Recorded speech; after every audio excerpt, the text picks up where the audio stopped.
Nós ainda estamos com gosto do aniversário, não estamos? As lembranças, aquelas verdades tão fortes que nos ajudaram. E esse banner vai continuar por algumas semanas, até para a gente poder continuar desfrutando daqueles momentos tão importantes. Até uma questão de economia também, não é?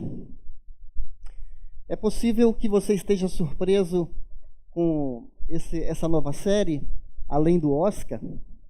Antes de eu continuar, minha voz está soando bem? Tá tendo um retorno. Está indo bem? Muito bem. Desculpa.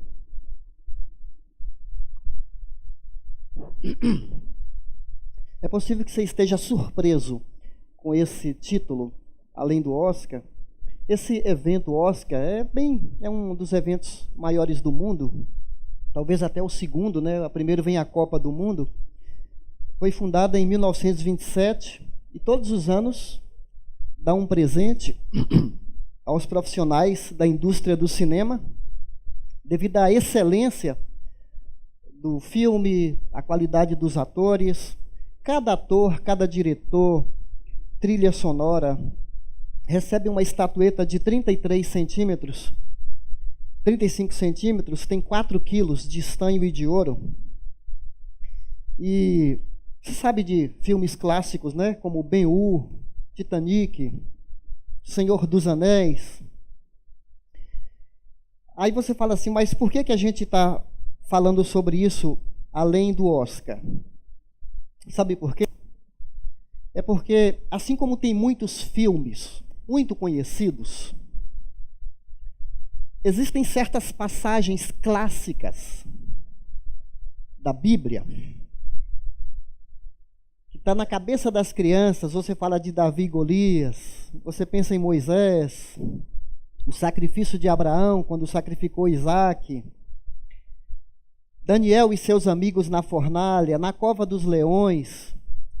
Acontece que tem certas passagens como essas que às vezes nós lemos por alto, por cima, e não extraímos lições tão preciosas para o nosso dia a dia.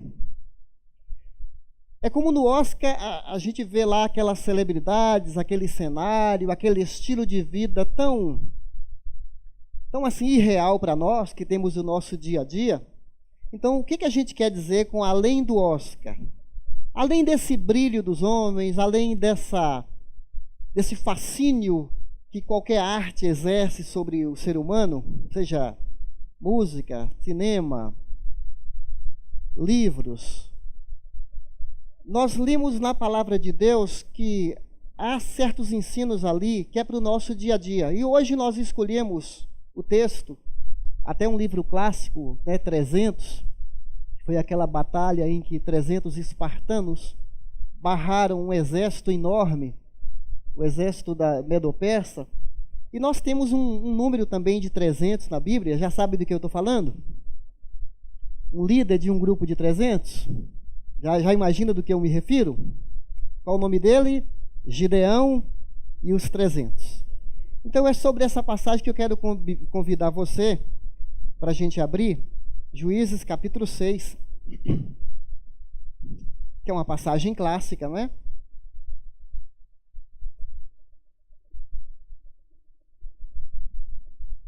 Juízes capítulo 6, nós vamos ler de 11 a 16.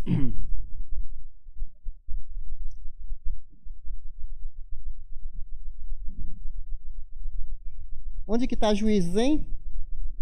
Bem antes de Salmos, bem antes de Esdras, de Samuel, depois de Josué. É o primeiro, depois de Josué. 6, 11 a 16.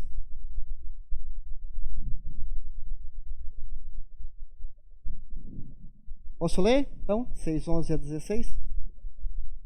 Então o anjo do Senhor veio e sentou-se sobre a grande árvore de Ofra, que pertencia ao abiesrita Joás.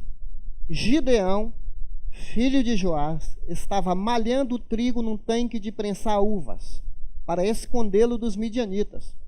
Então o anjo do Senhor apareceu a Gideão e lhe disse: o Senhor está com você, poderoso guerreiro. Ah, Senhor, Gideão respondeu: se o Senhor está conosco, por que aconteceu tudo isso? Onde estão todas as suas maravilhas que os nossos pais nos contam quando dizem: não foi o Senhor que nos tirou do Egito, mas agora o Senhor nos abandonou e nos entregou nas mãos de Midian. O Senhor se voltou para ele e disse: com a força que você tem, vá libertar Israel das mãos de Midian. Não sou eu quem o está enviando? Ah, Senhor, respondeu Gideão, como posso libertar Israel? Meu clã é o menos importante de Manassés e eu sou o menor da minha família. Eu estarei com você. Guarde bem isso, eu estarei com você, respondeu o Senhor, e você derrotará todos os midianitas como se fossem um só homem. Senhor, por favor, desvenda nossos olhos, desbloqueie nosso entendimento, Pai, para que a gente assimile o máximo possível de verdades tão cruciais, tão importantes para a nossa vida. Que Teu Espírito Santo nos guie em toda a verdade. Em nome de Jesus. Amém. Esse livro de Juízes é um livro de transição. Josué entrou na terra. Olha 300 de novo. Eles vão passar 300 anos, são 14 líderes, às vezes líderes regionais, que se levantam, porque o livro de Juízes é um livro que parece muito com a nossa vida. Altos e baixos. Por que será que tão facilmente a gente se liga na fé e desliga? Ouve verdades, ouve desafios, daqui a pouco a gente esquece. Desanda a nossa vida. A gente cai num buraco. Aí clama para a Deus. Deus, na sua misericórdia, nos toma pela mão, nos levanta, nos faz erguer e leva de novo. Então esse livro é muito parecido com esses extremos que a gente passa na vida. O que está acontecendo aqui, de modo, no 6:1, por exemplo, os israelitas fizeram o que o Senhor reprova, e durante 7 anos ele os entregou nas mãos dos midianitas. Uma opressão, uma crise econômica, a nação empobreceu. E aí no versículo 2, os midianitas dominaram Israel, e por isso os israelitas fizeram para si esconderijos nas montanhas, nas cavernas e nas fortalezas. Pensa você, cada ano, na época de semear, você planta, você limpa a plantação, e quando você vai colher, aí você tem que sair correndo, porque vem aqueles bandos de pessoas, predadores em grande número. Eles corriam, subiam as montanhas, ficaram lá de cima vendo seu animal, sua colheita sendo levado, e a nação empobreceu, e Deus estava disciplinando, porque o próprio povo, ao invés de ter ido para aquele lugar e ser uma influência, eles começaram a assimilar não só aspectos culturais, né? Hoje o Brasil, o Halloween está chegando com toda a força no Brasil, não é? Um folclore americano está sendo introduzido no Brasil como se fosse nossa cultura. Então essa assimilação cultural não era só cultural, não, era uma assimilação das divindades pagãs, os ídolos dos povos. Então é como se Deus falasse para eles assim: eu tirei esses povos daqui e os coloquei para me representarem, para serem luz para as nações. Ao invés de vocês cumprirem a missão, vocês estão assimilando a cultura, vocês estão vivendo no mundo.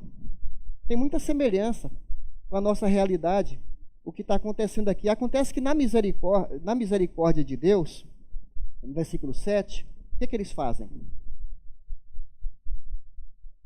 Quando os israelitas clamaram ao Senhor por causa de Midian, eles lhe enviou um profeta, que aparece um profeta anônimo, que vai falar para o povo assim como Deus libertou Israel do Egito, Ele é poderoso para libertar de novo. Deus está dando aqui um recado de misericórdia. Deus está ouvindo. A gente nunca pode parar de orar. É interessante que às vezes a gente só ora quando a coisa está mal. A gente só depende de Deus quando as coisas estão más. Quando está tudo bem, a gente começa a deixar devocional para lá, começamos nosso compromisso com a comunidade começa a diminuir. E é o que acontece aqui. Eles clamaram ao Senhor. Mas Deus é tão misericordioso e a gente não pode parar de orar sempre. Então a proposta que a gente tem agora de manhã, mostrando aqui no slide, a proposta que eu queria compartilhar com vocês é essa aqui. Não está girando, não? A proposta que nós temos agora de manhã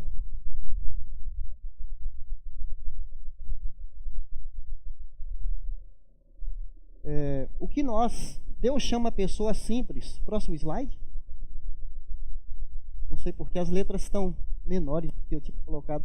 Deus chama pessoas simples para servirem em seu movimento de libertação dos oprimidos. Vamos ler juntos? Deus chama pessoas simples para servirem em seu movimento de libertação dos oprimidos.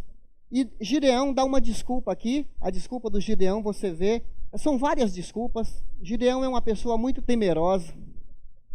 É uma pessoa que está escondido debaixo de camadas e camadas e camadas de frustração, de preconceito. Talvez esse tempo todo, de 7 anos, o que está acontecendo em sua volta, a frieza espiritual, a pressão de um inimigo poderosíssimo. No capítulo 8, dá uma informação lá que era 135 mil pessoas. Se fala, e aí você vai ler no contexto, eles estavam como areia no mar, assim, espalhados em volta. Parecia algo assim inconquistável, difícil demais, algo sobrenatural. Eles não tinham condições de... Então, essa pressão toda... Agora, quem é que não tem batalha na vida? Multiplicada. Hoje mesmo tem filhos nossos que estão no Enem, não é? Quantos aqui tem alguém de sua casa que está no Enem? Uma grande batalha aí que é hoje. Enem, não é? Deus abençoe aí. Meu caçula também está lá. Os nossos nenéns cresceram e estão fazendo Enem, né? Só para fazer um trocadilho aí. Então, o Gideão dá essa desculpa e no versículo 13... ele fala assim: ah, Senhor, se o Senhor está... Olha a dúvida, quem é que não bate uma... Se o Senhor está conosco, por que aconteceu tudo isso? Onde estão suas maravilhas que nossos pais nos contaram? Não foi o Senhor que nos tirou do Egito, mas agora... Ele olha para o passado, ah, foi lá, mas agora... Final do versículo 13... Agora o Senhor nos entregou nas mãos de An. Parece que ele está numa situação agora que não muda. Uma fatalidade totalmente definida. É como assim... Sabe quando alguém conta para você de algo que Deus fez e depois você fala: ah, mas eu olho para a minha vida, parece que Deus me abandonou. Eu estou me sentindo assim tão pequeno, tão limitado. As pressões aumentam, eu não estou vendo Deus atuar. Eu não tenho onde... Deus atuou no passado, lá na época de Abraão, Moisés, ou talvez algum testemunho que eu ouvi. Deus está agindo na vida daquele irmão da igreja lá, e eu estou aqui, ó. Não tenho testemunho, estou vendo Deus agir na vida do outro, mas eu estou aqui na pior. Então Gideão, ele está assim, com esse sentimento de que Deus esqueceu. Ele vai usar uma desculpa no versículo 15. Como eu posso libertar Israel? O meu clã, quer dizer, minha família, não é? É o menos importante da tribo. Eu sou o menor da minha família. Além do meu clã, do meu avô, é o menor. Eu, dentro da minha família, tem PhD, tem mestrado, tem seminarista, tem teólogo. Tem gente tão competente, tão inteligente na minha... Eu sou o menorzinho ali, olha, eu não sou uma formiguinha. Você já se sentiu assim, tão fraco, tão débil? E tem uma grande obra que Deus te chama, arde seu coração para fazer, é mais ou menos assim. E você já teve um diálogo assim com seu filho? Vai, filho, é sua hora, vai para frente, você vai dar conta disso. E o filho está lá: não, pai, eu não consigo, pai.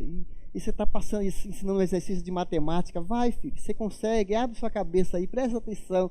Ou um funcionário que trabalha com você treina a pessoa, parece que a pessoa vai disparar. E você, como supervisor, você quer ver aquela mão de obra qualificada, a empresa investe em cursos, e a pessoa está ali atolada, e você fala assim: caramba, é muita desculpa. É algo mais ou menos assim nesse diálogo que Gideão está tendo com Deus. E esse chamado do Senhor inclui alguns aspectos aqui. O chamado é pela graça de Deus, não há mérito nenhum, não há capacidade. Gideão é você. Gideão e a Débora, que foi a juíza antes dele, Gideão e a Débora são pessoas absolutamente comuns, como eu, como você, que estão vivendo no dia a dia sua vidinha pequena, miúda, mas é esse tipo de gente que Deus conta. Porque em 1 Coríntios 1 fala que ele não chamou as pessoas nobres, de nobre nascimento, de sangue azul. Ele chamou as pessoas mais simples possível para mostrar que ele é ele em nós e não nós, em nós. Então aqui, já em Deuteronômio 7,6 fala assim, o Senhor, quando a nação estava surgindo, né, a nação de Israel lá, quando ela surgiu, o Senhor não se afeiçoou a vocês, nem os escolheu, por vocês serem mais numerosos do que os outros povos, pois vocês eram o menor de todos os povos, mas foi porque o Senhor os amou.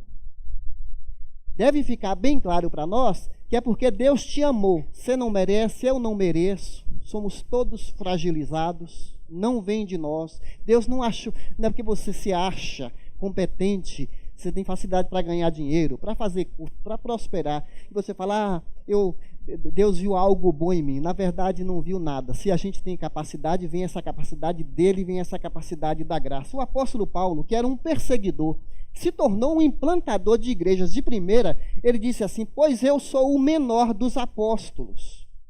Eu persegui a igreja de Deus, mas pela graça sou o que sou. Sua graça para comigo não foi inútil. Eu trabalhei mais do que todos os apóstolos, mas não fui eu. Foi a graça de Deus em mim.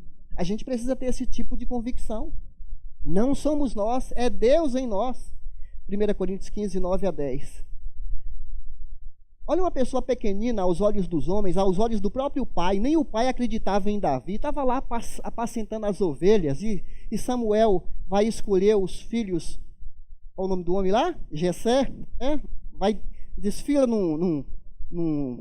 como se fosse uma passarela, né? Os filhos marombados do Jessé, Eliabe, né? Todos aqueles rapazes fortes. Samuel falou, opa, esse aqui. Não era nenhum deles. Você não tem mais nenhum filho? Tem um lá cuidando das ovelhas. Pois é esse, porque Deus não olha para a aparência, a competência humana. Deus olha o coração. Então há muitos exemplos assim. Talvez você tenha visto uma pessoa cheia de beleza, cheia de talento e nada acontece. Aí você vê alguém tão improvável, não é? A vida está cheia disso, né? Pessoa tão improvável. Aí na sua empresa começa a vender mais do que os outros, gera aquela competição, porque aquela pessoa, de alguma maneira, aquilo que os homens olhavam para ela não dava nada, mas Deus faz essas maravilhas.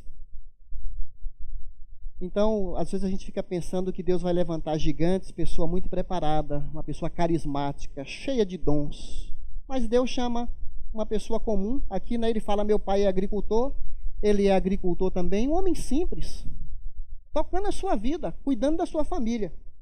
Outro ponto da graça é que o chamado atrai o melhor de nós. Faltou a palavra nós ali, né? O chamado extrai o melhor de nós. Isso significa que Deus nos potencializa. Deus ele nos empodera, para usar essa palavra que está na moda. Interessante que Deus chama Gideão aqui, no versículo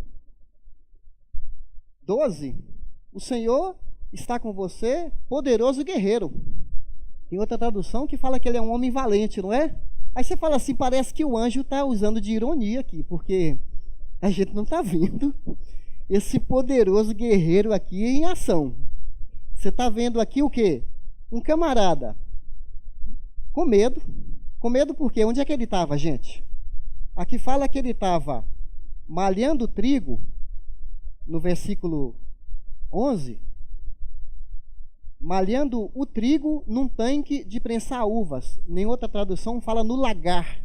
Lagar, você sabe o que é? É o lugar onde as pessoas pisam na uva. Era um tipo de uma caixa, um tanque de cimento, assim, com uma elevação.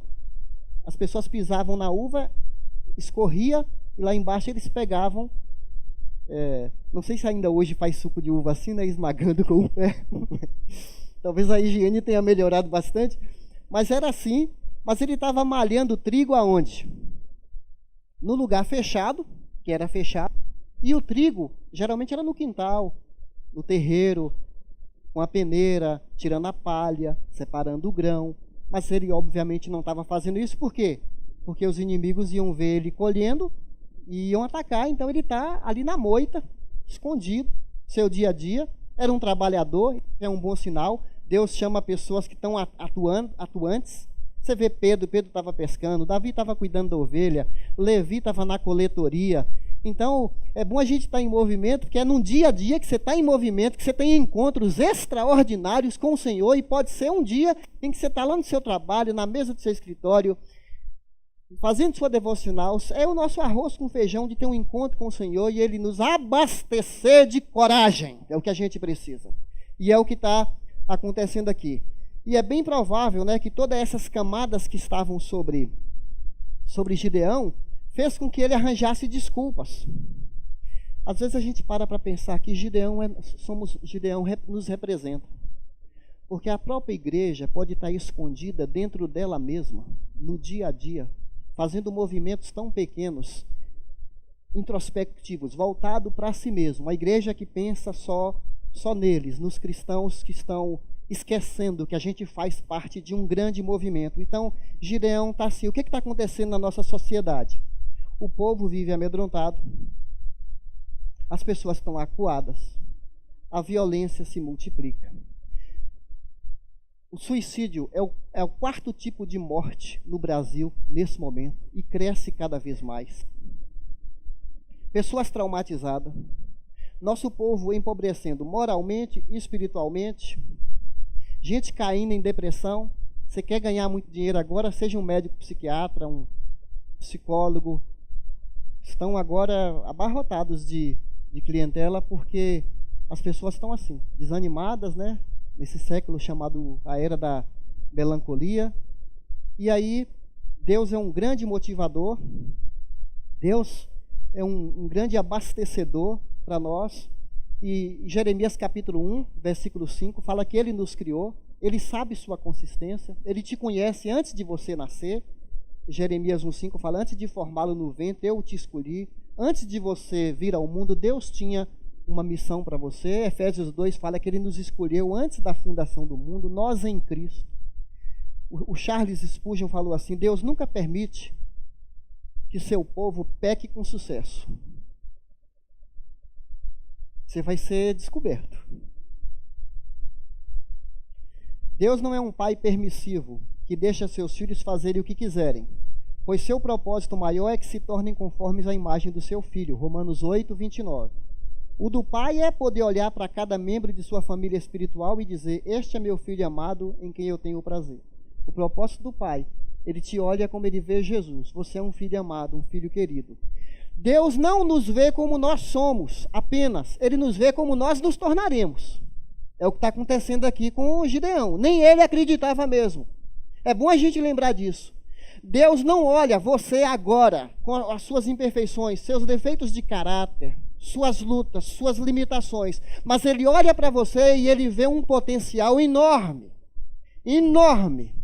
E é isso que Ele está passando essa ideia aqui para nós. Nós nem precisamos de entrevista com Deus, que Ele nos conhece. Deus é um headhunter que fala, né? Deus é um caçador de talento. Há um poderoso guerreiro, uma poderosa mulher dentro de cada um de nós aqui.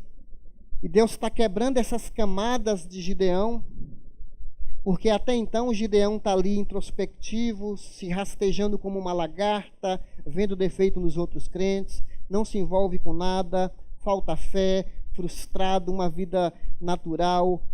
E um dos maiores inimigos que nós temos somos nós mesmos. Porque o nosso coração, nossa mente vai raciocinando e deixando a gente para baixo. E aí a gente vai se vitimizando e acrescentando mais camadas de traumas na nossa vida. Aí Deus vem e fala, você é um poderoso guerreiro. Semelhante ao que falou para Josué. Moisés morreu, costa quente de Josué. Agora Josué tem que assumir o lugar de Moisés. Ele está com medo, é uma grande tarefa, é uma grande obra. Deus vem e fala, seja forte e corajoso. Um dia você vai perder seu pai, sua mãe. Pode acontecer uma reviravolta na sua vida, perder o emprego. Você, pai de família, tão cheio de responsabilidade, de conta para pagar. Deus vem para você e fala: seja forte e corajoso, porque eu estou do seu lado. Então, vai para cima. É isso que Deus está desafiando o Gideão aqui. Esse chamado de Gideão envolve uma missão. E no versículo 14, qual é a missão?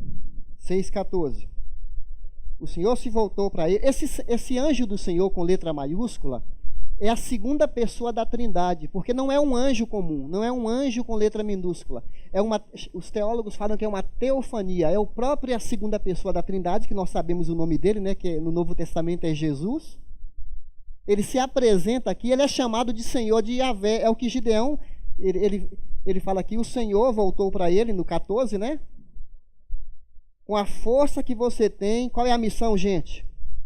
Vá libertar Israel das mãos de Midian. Não sou eu, olha o eu sou aí, né? Quem está te enviando, o mesmo eu sou que falou para Moisés. Qual é a nossa tarefa? Como Gideão, Deus nos chama para participar de um mega projeto, de um movimento de libertação dos oprimidos. Deus não nos salvou para frequentarmos uma boa igreja, para sermos alimentados pela palavra semanalmente ou num pequeno grupo. Deus não nos salvou e nos deu um passaporte como se a gente entrasse no navio. Eu estou indo para o céu, meu futuro está garantido, eu sou VIP agora. Não é isso. Deus chamou você para você entrar nesse movimento e você ser muito útil, não esperar nada de ninguém, mas você partir para cima e não se colocar como vítima, que os outros façam. O Gideão poderia ficar lá na moita, né? Eu, Senhor, chama outro. Deixa eu tocar minha vida, estar confortável aqui, cuidar da minha família, ganhar meu dinheiro, pagar minhas contas. Deus arrasta esse homem com todas as suas limitações e fala: eu estou te chamando para algo muito grande. Onde está a nossa missão? Mateus 28.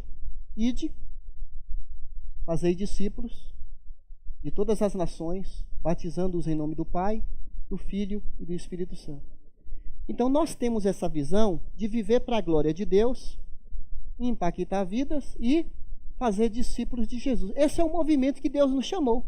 No nosso dia a dia, nós podemos servi-lo dentro dessa visão. O tipo de homem que Deus usa pode ser fraco, mas é na fraqueza que o poder de Deus atua. É essa matéria-prima fragilizada, como aquela mulher que teve 5 maridos, leprosos, aquela viúva tão sofrida que perdeu o único filho. É essa matéria-prima quebrada onde o poder de Deus se aperfeiçoa cada vez mais. Ainda que ele fale que ele é um poderoso guerreiro, vai passar um tempo. Deus vai lapidar o caráter de Gideão. E é um processo. Ele não se tornou um guerreiro de maneira instantânea. Há várias tarefas menores que Deus vai dar para ele. Antes de Davi enfrentar Golias, ele tem que matar leão. Tem que matar onça. Até um tempo atrás eu brinquei, né? Quando a Laís era um pouco menor, que falou com um rapaz interessado nela. Aí então eu falei lá para ela: olha, filha, ele vai ter que pegar muito troco, vai ter que estudar, vai ter que camelar, trabalhar, matar urso, para estar preparado para enfrentar esse gigante Golias aqui. Primeiro tem as batalhas menores. Você já pensou que você pode ser a pessoa chamada por Deus para responder aquela oração que Jesus falou: orai por mais trabalhadores? Você pode ser a resposta dessa oração, de falar: eu quero ser esse trabalhador que o Senhor falou, que a seara é grande e são poucos os trabalhadores. Dizem que nas estatísticas que na igreja 15%, 25% carregam a igreja nas costas. Tem muita gente na igreja que é só espectador. Ele não vem para a guerra. Irmão, é um desafio para você. Porque todos são chamados para servir. Todos são chamados para serem discípulos. E na igreja tem muita gente que só observa, mas não cai dentro do jogo. Qual é o seu papel nesse sentido? Nós tivemos uma festa na semana passada, foi maravilhosa, foi pontual, foi necessária. Cantores de fora, pregador de fora. Agora, deixa eu te falar uma coisa, a aventura continua. O andar com Deus continua. Nós não podemos viver de eventos. O evento é uma coisa legal, é um marco, a gente celebra, a gente canta, a gente louva, mas nós não podemos ter cantores de fora todo final de semana. Um pregador top de linha toda semana. A gente precisa do nosso arroz com feijão de cada dia, que é isso que nos sustenta. Tem gente que vive assim. A igreja tem um show, tem um espetáculo, tem tudo do bom e do melhor, e a pessoa está flutuando, recebendo esse tipo de combustível. Olha, não dá para a gente comer churrasco todo dia, né? Não é verdade? A gente precisa da alimentação básica. Então, a palavra, cada dia, você lê a Bíblia, você se alimentar, Deus te fortalecer, orar. Cada um de nós é chamado para atos de compaixão, abençoar as pessoas. Quem são os que precisam de libertação, gente? Olha São Paulo, tanta gente oprimida morando na rua. Cracolândia, Deus tem levantado pessoas para libertar os oprimidos da Cracolândia. Pessoas sem igreja, doentes no Hospital do Campo Limpo, que porta escancarada aqui no Hospital do Campo Limpo. Aquela pessoa triste no seu ambiente de trabalho. Havia desculpas. Às vezes a gente tem desculpa, eu não quero ser treinado para ser um líder de PG, eu não quero abrir minha casa. Eu não tenho condição. Deus quer usar você para abrir sua casa, para que sua casa abençoe dezenas e dezenas de pessoas. Eu lembro que a Vanusa, que está aqui sentada à frente, ela estava lá no nosso PG, ainda faz parte do nosso grupo, e ela foi para Maranhão, que você foi, não é? Foi lá no Maranhão, chamou toda a parentela dela e começou a contar as grandezas de Deus para seus parentes, gravou um vídeo, que coisa linda, que coragem que ela se levantou e falou para os seus conterrâneos do que Deus fez na vida dela. Então são pessoas assim que o Senhor está levantando para fazer diferença na nossa vida. Então, tem todo um treinamento aqui para Gideão, e o chamado envolve o tratamento do orgulho, né? Eles vão enfrentar os midianitas aqui no capítulo 7, quero ler com você 1 e 2.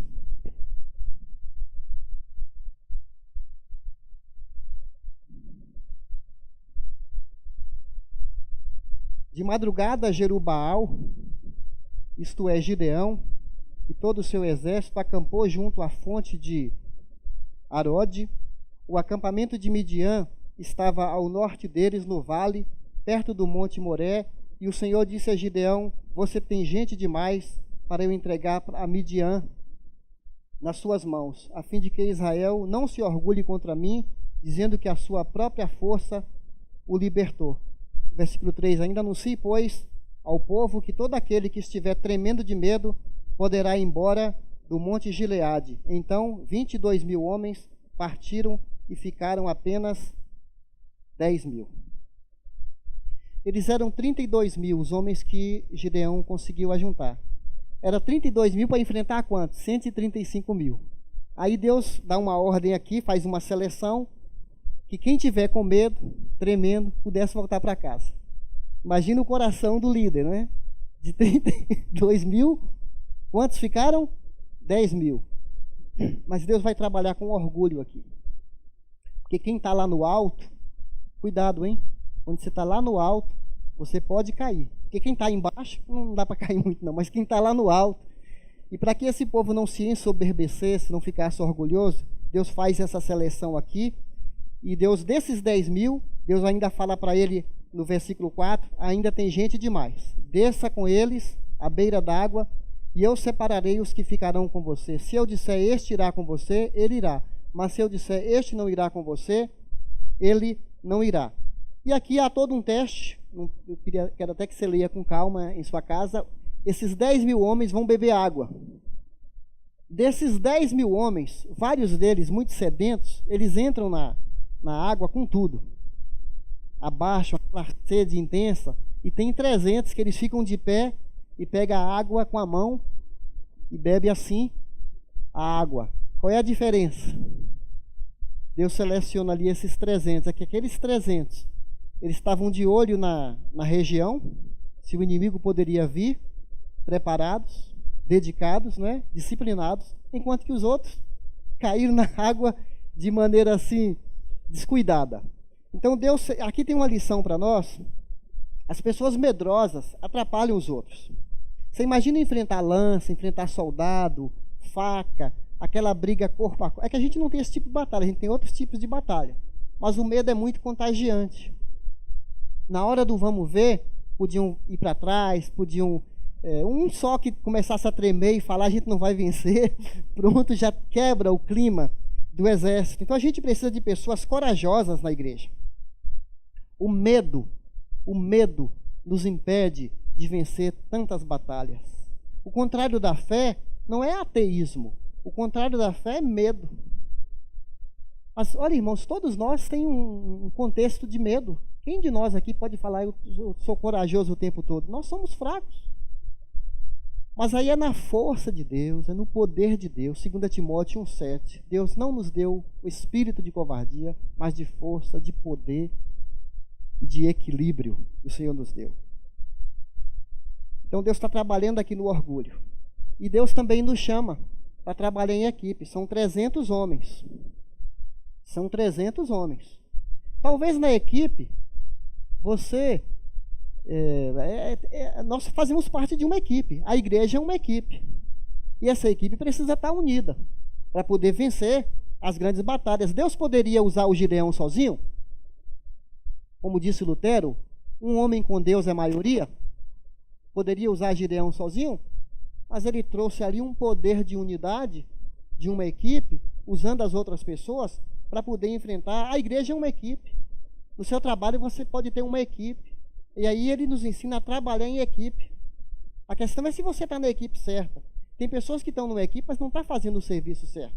Aquelas pessoas que voltaram para trás, não é que elas foram descartadas. Não era o papel delas. Na igreja tem que colocar a pessoa certa no lugar certo. Talvez você esteja numa situação que não é bem a sua posição. Vou dar um exemplo. Alguém que fala que canta, né? Foi ensinado, ela acha que ela canta. Aí depois as pessoas falam que ela canta, mas na hora do vamos ver mesmo, você sabe que não canta. Não é o lugar dela. Tem que ser naquela função. Pode acontecer até com um pastor, está atuando, mas não é aquela função do pastor. Ou alguma posição na igreja. Então é preciso a gente entender qual é a equipe. Tinha uma equipe que tinha que ser guerreiro, é aquela posição lá. Tinha outra que tinha que ficar na retaguarda. Então tem lições muito preciosas. E por último, só ler isso aqui, né? O sucesso não vem de quanto você trabalha, e sim da eficiência da sua equipe. É muito importante para nós, não é? Não vem de uma pessoa só. O chamado envolve unidade dos seus membros. O chamado envolve a unidade dos membros. Como é que Josué, quem conhece a história já sabe, os midianitas estão lá embaixo no vale. Esses 300 homens estão no alto da montanha. Como é que 300 homens vai vencer 135 mil? É uma história desafiadora para você ler com a riqueza dos detalhes. Olha a estratégia de Gideão. Em volta da montanha, ele falou, cada um pega um jarro de água, que era feito de barro, cada um pega uma tocha, e cada um pega uma trombeta, que é aquele chofar, que era um tipo de uma corneta. Então o Gideão disse assim, naquele momento que eu falar, todo mundo juntos, todo mundo juntos. Quando eu falar 1, 2, 3, vocês vão gritar. Lá do alto da montanha, na madrugada, vocês vão gritar. Vão bater o jarro um no outro, no chão, vai espatifar, vai fazer um barulho. Bate o jarro, pá! Acende a tocha, toca a corneta, faz aquele barulho enorme e grita, espada do Senhor e de Gideão. Aí eles gritaram, os 300 ao mesmo tempo. Aquele exército levantou, assustado, de madrugada. E na escuridão da noite, cada um pegando a sua arma, pensando que os inimigos estão atacando, eles começaram a esfaquear um ao outro. E uma parte fugiu. Aí você fala assim, eles nem precisavam lutar. Foi uma questão de fé. Por isso que Gideão é elogiado em Hebreus capítulo 11 por causa da fé. A fé que vence o medo. A fé que quando vem essas gigantes de pressões na nossa vida. Aqueles homens estavam unidos. Irmãos, deixa eu dizer para vocês, eu tenho pedido tanto para Deus, tanto para Deus, tanto para Deus. Senhor, dê-nos unidade. Porque a gente subestima o poder da unidade, a sinergia. Sinergia. Senhor, dê-nos unidade na equipe pastoral. Dê-nos unidade com os diáconos. Dê-nos unidade com cada líder de PG. Dê-nos unidade com a igreja, para sermos um só. Um só.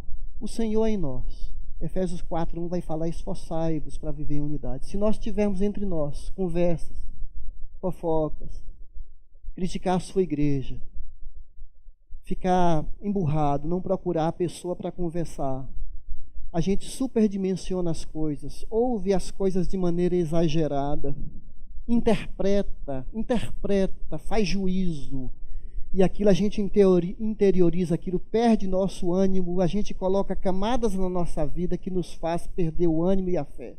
Então, se tem alguma coisa que te mexe com você, que perde seu ânimo, converse com as pessoas a quem de direito, não fica, porque isso, você imagina aqueles 300 homens, se na hora que Gideão falou, é agora, um tocasse fora da hora, batesse o jarro, acendesse a tocha, aquilo seria suficiente para acordar o pessoal lá e falar: opa, tem uns camaradas lá em cima, vamos partir para cima. A sinergia, a unidade. E olha, Deus só vai abençoar a nossa igreja quando tiver unidade de pensamento, todos nós alinhados na visão de Deus. Porque Salmo 133 fala que quando tiver unidade, Deus ordena a bênção. E que Deus nos faça assim, crescermos na unidade. Amém?